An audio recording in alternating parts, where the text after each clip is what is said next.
And now let's bring in our guests to continue the discussion. Pleased to have Newsmax senior political analyst Rick Santorum, former Pennsylvania senator and senior advisor at the Convention of States. Senator Santorum served the Keystone State for 16 years, known as one of the most successful government reformers in our history. And also pleased to have the former Deputy National Security Advisor, Victoria Coates. She is the Vice President of National Security at the Heritage Foundation. Welcome to you both on a Friday afternoon. Lot to get into. I'll start with you, Senator Santorum. President Trump speaking about the need for states to clean up their voter rolls. Just hearing from Secretary Mullen as well. Do you think all of this and the revelations President Trump made will help get the SAVE Act passed? Well, so I don't know if it'll help get the SAVE Act passed because I'm not sure the votes are there in the Senate to get that done because they're going to need Democratic votes. They can get something done, and I know they're pushing forward with a reconciliation bill to fund, to put a fund together to encourage states to adopt some of these Save America Act provisions. But I think the more important thing is that the president's making the case to the American public on an issue that they care about. And the American public cares about integrity in elections. I think it's pretty clear from his speech last night that there's real questions about the integrity of elections. I thought that the point that the secretary just went through about the number of illegals, it's only 4 states. It's still probably 20% of the population of the country because you got California, Pennsylvania, New Jersey, big states. But still, you're talking probably over a million, roughly, illegals who are on the ballot, and then you have, on the voter rolls, and then you have all the dead people that are there. I mean, you've got a big problem with voter rolls. I think the president just pointed that out, which I think is important to get public support behind this for the midterms.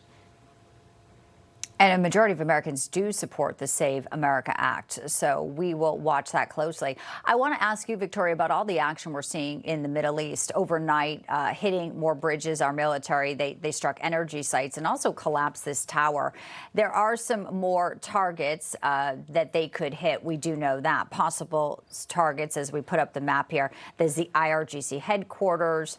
And there's also a lot of missile test sites, naval bases. President Trump has not minced words here, saying what comes next would be a lot of infrastructure. Where do you expect the positioning now of our strikes to go in the next few days? Because it does seem like there is a renewed focus on finishing the job at hand instead of going back to the table, more stalling from the Iranians, but really pushing forward this time. Well, good to be with you, Bianca. And just real quick to my friend Senator Santorum's point, for our home state of Pennsylvania, that however many 50,000, 100,000 votes can be decisive. Pennsylvania is a very purple state. It's very, very close right now, very closely divided. And so, getting this to the states is maybe the most important procedural step if we can't get the SAFE Act passed through the Senate. So that's something I think Rick and I take a little bit personally.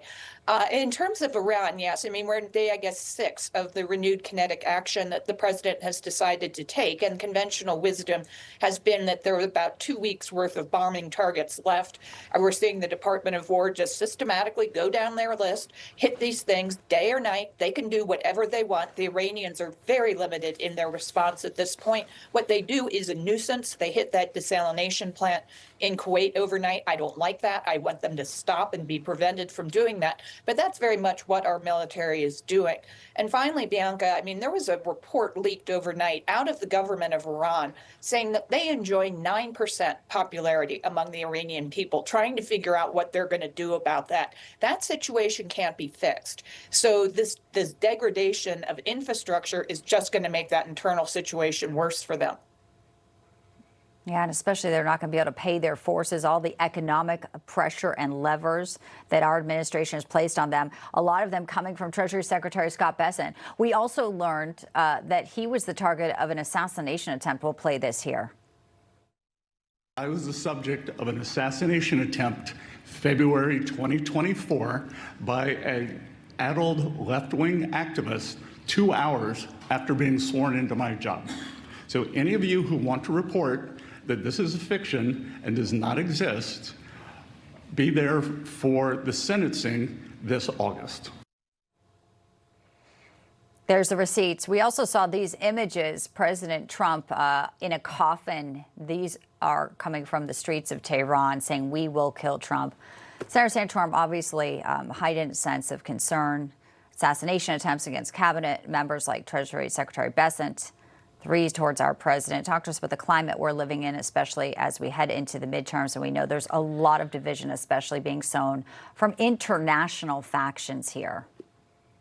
Well, the speech that Secretary Rubio gave at his conference of some 60 nations is a must-see for every American. It's only about 15 minutes, but it lays out in very stark detail what the threat that is facing us and of terrorism. And that terrorism, yes, it's Muslim terrorism, and amazingly, Muslims are aligned with the left in America. Even though, as you saw, a gay cruise wasn't allowed in Egypt because they didn't want gays in Egypt. I mean, the idea that you have gays for Palestine and gays for Muslims is sort of amazing. But there is this alliance.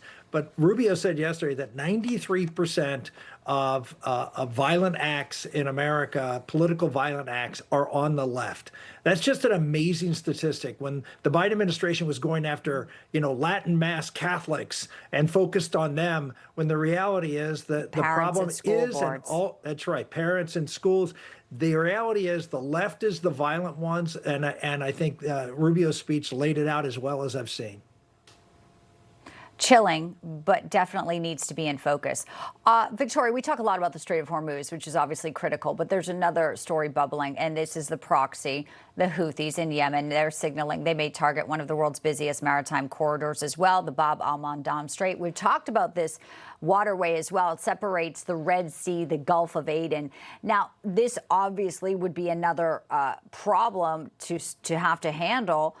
Do you think the Houthis are actually capable of carrying this out, though?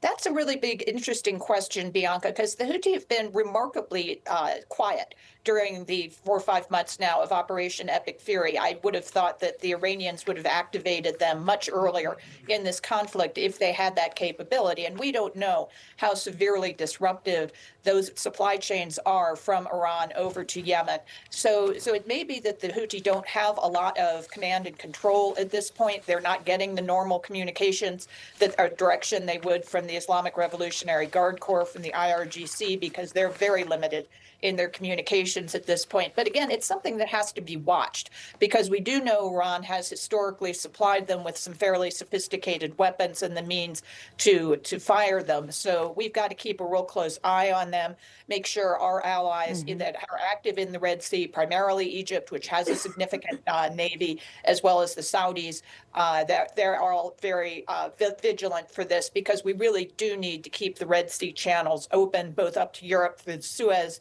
down south through the Bab al-Mandab. That really needs to stay open. All right, we're watching that and so many other developments, of course, in the Middle East. Appreciate your analysis. Victoria Coach, Senator Rick Santorum, such a pleasure. Thank you. Thank you. Thank you.